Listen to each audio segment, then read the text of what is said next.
वाजिं हवामहे कविं कवीनामुपमश्रावस्तमम् ज्येष्ठराजं ब्रह्माणां ब्रह्मणस्पदान शृण्वन्नोतिभिः सीदसादानम् प्रणो देवी सरस्वती वाजेभिर्वाजिनीवती वीणामावित्र्यावतु वेदवादस्य वर्तनि मुरोर्विश्वस्य बृहतः वेदाये अध्यासाते नमो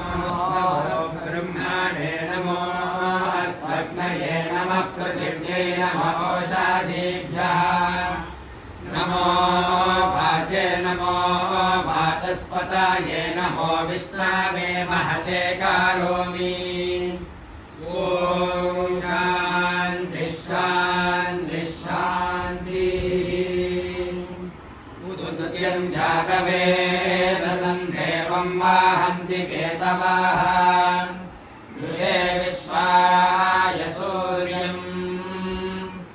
अपत्येताय वो यथा नक्षत्रायन्त्युभिः सूराय विश्वचक्षसे अदृष्टमस्य केतवोभिरश्मयो जनाङ्गनो ध्यायन्तो अग्नयो यथा विश्वदर्शनो ज्योतिष्प्रदासि सूर्या विश्वमाभासि रोचनम् प्रत्यं देवानां दिशः प्रत्यङ्गुदेशि मानुषान् प्रत्यं विश्वं सदृशे येनावापकचक्षसा पुरण्यन्तं जनाङ्गनो त्वं वारुण पश्यासि विद्याये शरजस्वत्वः विमानो अक्तुभिः पश्यन्यन्मानि सूर्या सप्तत्वा हरितो रथे वहन्ति देवसूर्या स्वदिष्टे संविचक्षणा अयुक्तसप्तशुञ्जवः सूरो रथस्य नत्याः ताभिर्याति स्वयुक्तिभिः उद्भयन्तमासस्परिज्योतिष्पश्यन् उत्तारम् देवं देवत्रा सूर्यमगन्मज्योतिरुत्तमम् उद्यन्नद्यमित्रमः आरोहन्नुत्तारान् दिवम् ऋत्रोगं मम सूर्यहरिमानिं च नाशय सुरेषु मे हरिमानं रोपणाकासु दध्मसि अतो हारिद्रवेषु मे हरिमानं निदध्मसि उदागाधयमादित्यो विश्वेन सहसा सह विशन्तं मह्यं रन्धयन्मो अहं द्विषते राधम् चित्रं देवानामुदागादनीकं चक्षुर्निद्रस्य वरुणस्याग्नेः आप्राद्या वा पृथिवी अन्तरिक्षं सूर्या आत्मा जगातस्तस्तुषश्च सूर्यो देवी मुषसंरोचमानां मर्यो न योषामभ्येति पश्चात् जगत्रानरो देवयन्द्रो युगानि विदन्वते प्रतिभद्राय भद्रम् भद्रा अश्वा हरितः सूर्यस्य चित्रा एतद्वा अनुमाद्यासा नमस्यन्तो दिवः पृष्ठमस्तः परिद्यावागृहीयन्ति सद्यः तत्सूर्यस्य देवत्वं तन्माहित्वं मध्यागत्वार्पिदातं संजाभार विवेदयुक्तहरितः सधस्फाराद्रात्रिवासस्तनुते शिवस्मै तन्निग्रस्य वरुणस्याभिचक्षे सूर्यो रूपं गृह्णते द्योरुपस्थे अनन्तमन्यत्तुषादस्य पादः कृष्णमन्यद्धरितः संहारन्ति अध्याये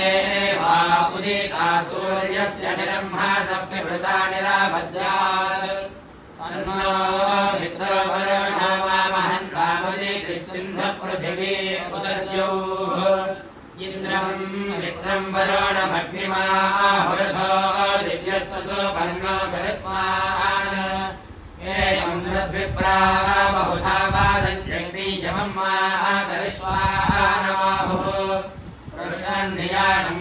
यस्सु वर्णा अपोवसानादिवमुत्पादन्ति तावावृत्रन् सदा नाथुतस्यादिद्धृतेन पृथिवीव्युज्यते हंसस्योतिषद्वसोरन्तरिक्षसद्धोता वेदिशतुरो नसत् ऋषद्वारसद्रो दसद्यो मसदब्जा गोचारो दजा अद्रिजारुतम् यद्वासूर्यस्वर्भानुस्तमसा विद्यजा सुरः अक्षेत्रविद्यथा मुग्धो भुवानान्यजीतयुः सूर्यप्रवोणागा उद्यन्नित्राय वरुणाय सत्यम् वयन्ते भद्रादीने स्यामतव प्रियासो अर्यमन् गृणन्ताः उत्सूर्यो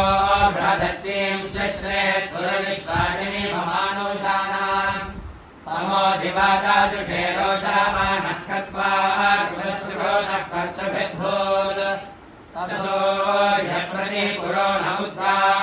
एभिस्तोमेभिरेतुषेभिरेवैः प्रणो मित्राय वरुणाय भोजो नागसो अर्यम्ने अग्नये च सहस्रम् सुरथो अर्जन्तृदावानो वरुणो मित्रो अग्निः यच्छन्तु चन्द्राहोपमन्नो अर्कमानः कामम् गोपरन्तु स्तवानाः उद्वेति सुभगो विश्वरक्षाः साधारणः सूर्यो मानुषाणाम्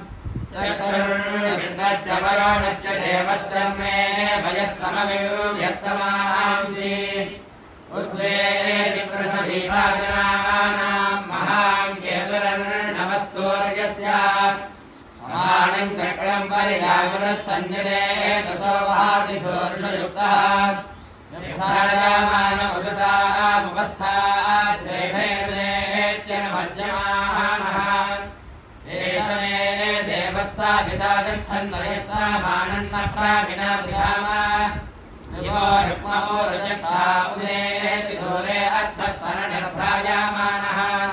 मोणञ्जनाः सूर्येण प्रसूता अयन्नर्थानि प्रणवन्नवांसि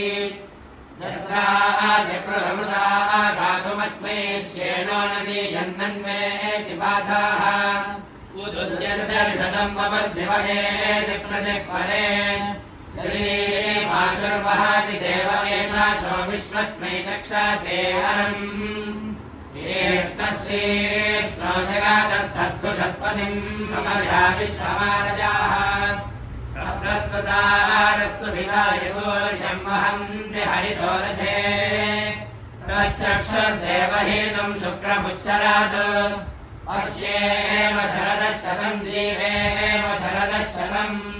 वन्महाम् आसि सूर्यबलादित्यमहाम् आसि महस्ते सतो माहिमापानस्य तेऽर्थादेव महाम् आसि वट्सूर्यश्वासा महाम् आसि सत्रादेव महाम् आसि मह्ना देवानाम सूर्यः पुरोहितो विभुज्योतिरदाभ्यम् नमो मित्रस्य वरुणस्य चक्षासे महो देवाय तदृतम् सा परिजता दूरेदुषे देवदाताय केतवे दिवस्पुत्राय सूर्याय संसदा सा सत्योऽप्यः परिपातु विश्वतोऽध्यासयत्रा ततरन्नः विश्वामन्यन्निवीशते जते चाति विश्वाहो विश्वाहो देति सूर्याः न ते अदेव प्रतिभो निवासते जले दशेभिर्पदरैराधर्यसि प्राचीनामन्यतनो वर्तते रघुरण्येन ज्योतिषायासि सूर्या येन सूर्यज्योतिषा बाधासे तमो जगच्च विश्वामुदयर्षि भानुना